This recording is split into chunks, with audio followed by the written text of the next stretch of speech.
We've all seen these flyers in their various iterations. There's signs on the side of the road as well. Anytime our real estate market gets hot, there's seems to be a flood of these. And basically, the premise is we buy homes for cash, and these websites or the people you talk to on the phone promise quick cash, easy, sometimes in as little as 5 business days. The premise is you're not going to get the full value of your home, but to some, this is a quick method to get the cash they are looking for.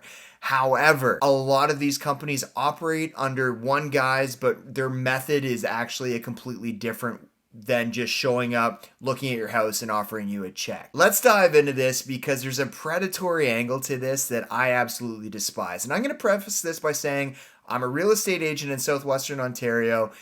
I see this happening all the time. This business model doesn't threaten my business at all. But when I see certain individuals or even former clients kind of fall prey to these certain sections of these types of companies, it boils my blood to no end.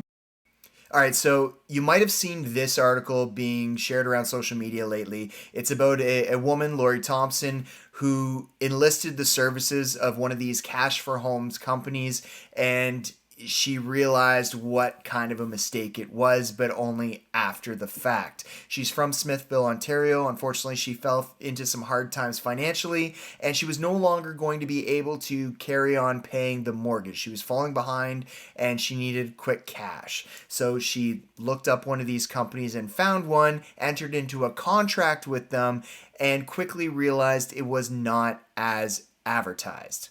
Let's jump into the story real quick.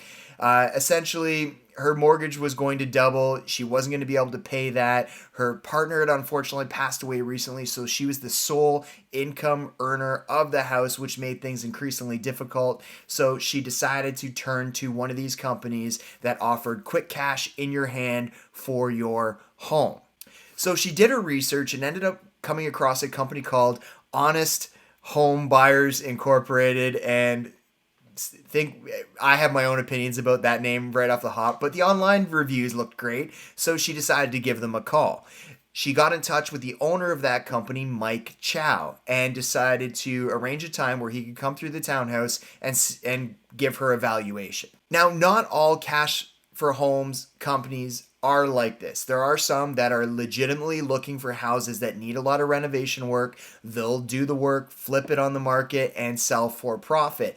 This company, though, and like hundreds others that are all across Canada, don't operate like that. They're under the guise that they're going to give you basically people expect a check or a big bag of money for their home within hours of meeting these companies and going through their home. That's not the case. In fact, a lot of these companies are just looking to get into a specific contract with the homeowner in order to flip that contract in what's known as an assignment sale. Now, an assignment sale or an assignment contract basically allows them to shop their purchase contract around to another buyer who is going to pay them more money than what they've offered the homeowner. Now, you might think, oh, that's good, then more money for the homeowner, right? Incorrect. Any profit, any difference in the price that they've offered the homeowner versus the price that a new buyer offers that company for that purchase contract goes right to that company. In this case, Honest Home Buyers Incorporated, HHBI. Now, in the article, she does state, hey, I knew I wasn't going to get top dollar, but the value in this transaction was getting the money quickly rather than trying to get the most amount of money possible. So when he arrived at the townhouse, they did a walkthrough and he produced a contract that he had already had pre-written, filled out the price of $575 and had her sign it within a half an hour. Her lawyers didn't even get a chance to look at it. She felt pressured to sign this contract that he kind of breezed over by her explanation, and she didn't have the sense of fully understanding the complete contract, but again felt pressured to sign, and so she did for $575. Now, there's nothing illegal about assigning a sale. In fact, this is completely legal by default in Ontario unless there's language in the contract that strictly forbids it. Further to that, this happens all the time in new construction or pre-construction situations. Investors will target certain developments. They'll see a price they like. It's usually an early bird price at the start of things. They're buying on spec. They flip it once shovels hit the ground or maybe closer to closing date. find a buyer who's willing to pay them more than what they agreed to pay the builder. They pocket the difference. Now, she had signed the contract originally for $575 with Mike Chow and HHBI, and in doing so, she thought that she had sold the house firm to them. In fact, they had no intention of owning this home. Their only intention was to flip that contract to a new buyer for a higher profit. And before they even did that, they actually canceled the original contract with Lori Thompson the next day and gave her a new contract to sign for $550,000, $25,000 less than the day before. Now, she felt pressured to sign it.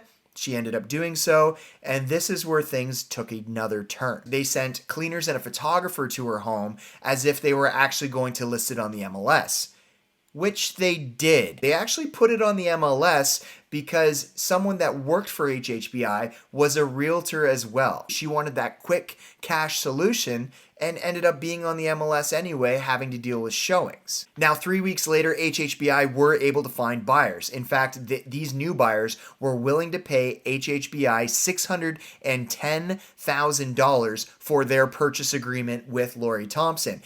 Keep in mind that the original purchase agreement was only worth $550,000.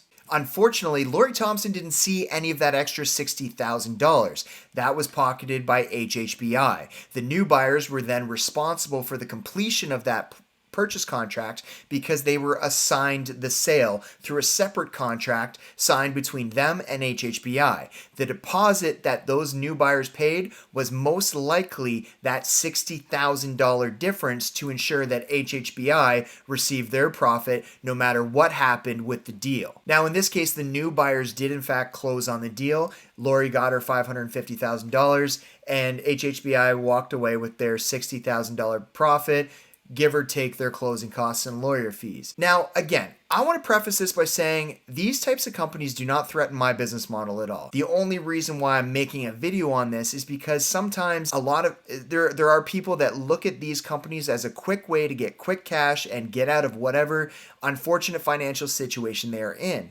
However, more often than not, it won't happen the way it's advertised. The majority of these companies prey on those who are in financial hardship, get them to sign a contract for way less than market value, shop that contract around because they have tons of wiggle room, they make their profit, and they move on to the next victim, basically. They're predatory in nature, and there needs to be regulation on this type of transaction. This is why it's kind of the Wild West right now, is because there is no regulation, there's no rules, there's no certification. You literally just need the amount of money to print your materials to advertise your new company in order to start doing this yourselves. And I'm not encouraging you to do this because there are some people that actually lose their shirts trying to do the exact same thing. So, in closing, your most valuable tool in any type of real estate transaction isn't actually your realtor, but your lawyer. Consult your lawyer before signing anything, and that includes anything with any real estate agents. I will happily send any documents necessary to any of my clients' lawyers at any given point, whether we've even signed a contract or not.